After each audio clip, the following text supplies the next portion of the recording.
Budget भाषण के दौरान वित्त मंत्री निर्मला सीतारमण ने डिजिटल रुपी का ऐलान किया है। ये एक डिजिटल करेंसी होगी। वित्त मंत्री ने कहा कि वित्त वर्ष 2022 से 23 की शुरुआत में ही आरबीआई की डिजिटल करेंसी डिजिटल रुपी को लॉन्च किया जाएगा। इसका मतलब यह हुआ कि आने वाले समय में आप अपने पर्स में कागज के नोट या प्लास्टिक मनी जैसे क्रेडिट और डेबिट कार्ड रखने की जरूरत नहीं होगी।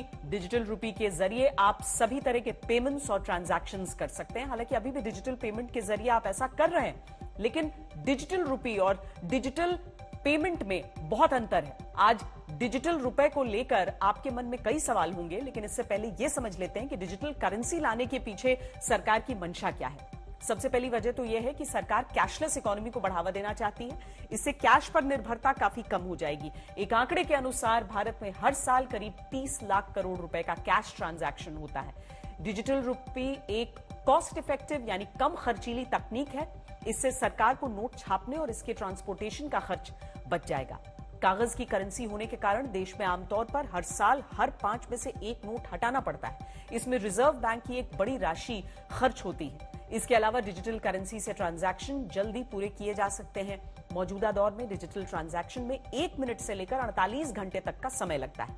सबसे बड़ी बात, डिजिटल रुपी से भ्रष्टाचार को काबू में करने में मदद मिल सकती है, क्योंकि डिजिटल रुपी को ट्रैक किया जा सकता है। इसके पेमेंट को छिपाया नहीं जा सकता है। आमतौर पर भ्रष्टाचार को फलने फूलने में कैश का बहुत बड़ा रोल होता है। इस तकनीक से कैश का इस्तेमाल बहुत तेजी से कम किया जा सकता है। डिजिटल रुपी को ब्लॉकचेन टेक्नोलॉजी और कई दूसरी डिजिटल टेक्नोलॉजी के इस्तेमाल के जरिए मार्केट में उतारा जाएगा। ऐसा माना जा रहा है कि डिजिटल रुपी वाली ये तकनीक देश में डिजिटल इकोनॉमी के क्षेत्र में एक क्रांतिकारी कदम साबित होगा। इसे लेकर वित्त मंत्री निर्मला सीतारमण ने क्या कहा है, ये आपको जरूर सुनना चाहिए। Introduction of a central bank digital currency will give a big boost to digital economy. Digital currency will also lead to a more efficient and cheaper currency management system. It is therefore proposed to introduce digital rupee using blockchain and other technologies to be issued by the Reserve Bank of India starting 2022 and 23.